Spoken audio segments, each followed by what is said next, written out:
frustration turn into elation as you turn your head to self-isolation decoration.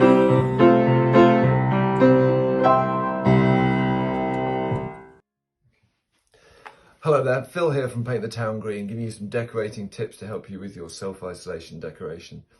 So today I thought I'd talk to you about protecting surfaces. It's a very important part of decorating.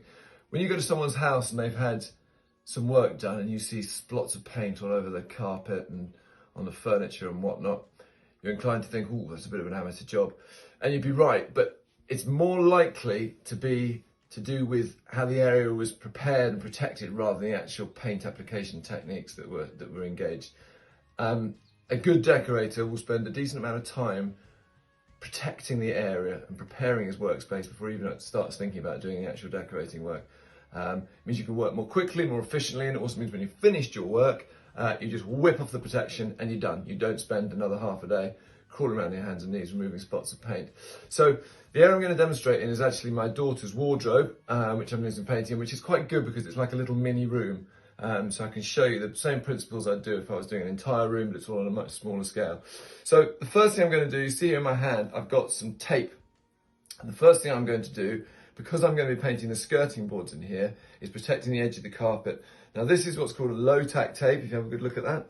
And this is quite expensive. So I'm not going to use this one because we're on a carpet. Okay, so we want it to be more sticky and we don't want to use the expensive low tack tape. So that's going to go down there. What I've managed to find in the shed was an old roll of masking tape, which is probably a bit knackered. So I'm not going to start with that one. I'm going to go with this one here, which is about a medium stickiness. But it doesn't really matter how sticky it is. You can get an inexpensive masking tape that looks like that, £2.50 or something. From any hardware or decorators merchants, because you want it more sticky so it sticks to the fabric of the carpet. So if you're not going to be painting the skirtings, you don't need to worry about this stage. But this is because your brush is going to be going right down to the carpet. So before we put any sheets down or anything, we're going to protect the carpet with tape around the edge. So if you follow me in. So it's worth taking time at this stage, because if you do it a bit shoddily like this,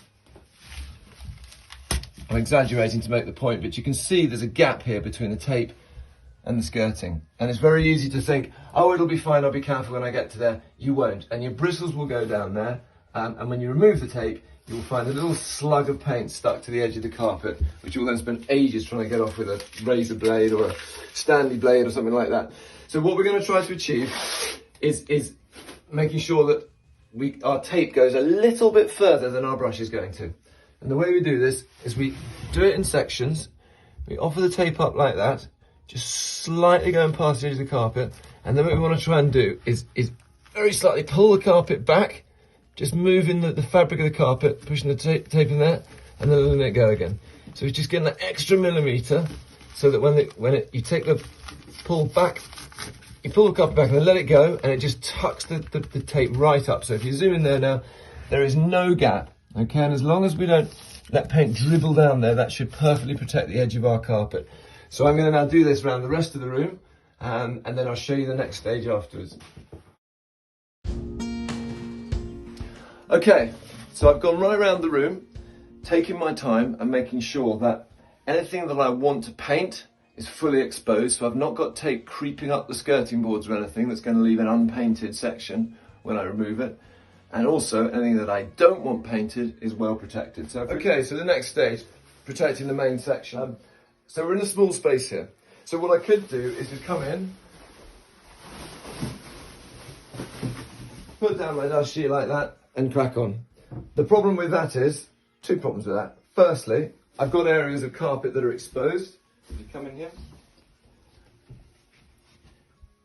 Almost more risky than not protecting the carpet at all is protecting most of it and leaving little bits like that unprotected, because they give you false confidence when you're working, you forget about it and you drop something and it's not a thing. The other problem with doing it like this is if you look around the area, it's creeping up onto the surfaces that I'm going to be painting on a much bigger scale than we were trying to avoid with the tape. So working in a tight space like this, with a dust sheet that's kind of creeping up and touching the walls, we're going to end up getting paint on the dust sheet. We're going to move the dust sheet. That's going to transfer the paint onto the walls. Nightmare. So we're not going to put our dust sheet down like this. Instead, we're going to fold it. Okay.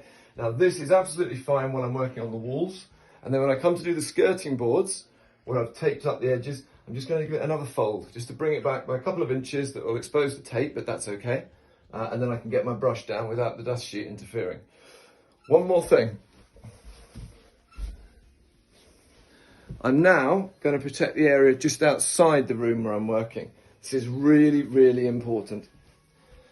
And create a little exit route for myself, because when I'm working in this room, I don't want all my tools and everything there. I want an area that I can work from, where I can keep the stuff I'm going to need that's also protected. Also, and this is really important, I need somewhere where I can basically make sure I'm not walking paint around the house. So if we pan down here, you will see a pair of shoes. I need to make a decision whether I'm going to work with my shoes on or without my shoes on. Either is fine. The important thing is this. If I decide to work without my shoes on, I must put my shoes on before I walk off the protected area. If I decide to work with my shoes on, I must take them off before I walk out of the house. Otherwise, it's very, very likely, particularly when working in a small space like this, you will pick up a little dollop of paint on the bottom of your foot, whether it's your sock or your shoe, and when you go off to get a cup of tea or pop to the loo while you're working, you will walk paint all through the house. I know, because I've done it. So decide, am I going to work with shoes or without, and whichever one you choose for, the other one is what you make sure you do every time you leave your little exit. Now I'm in a cupboard, so I don't need to worry about protecting any furniture, but if I was working in a room with lots of furniture in it, I would cover that as well, either with a dust sheet or with some plastic protection like this.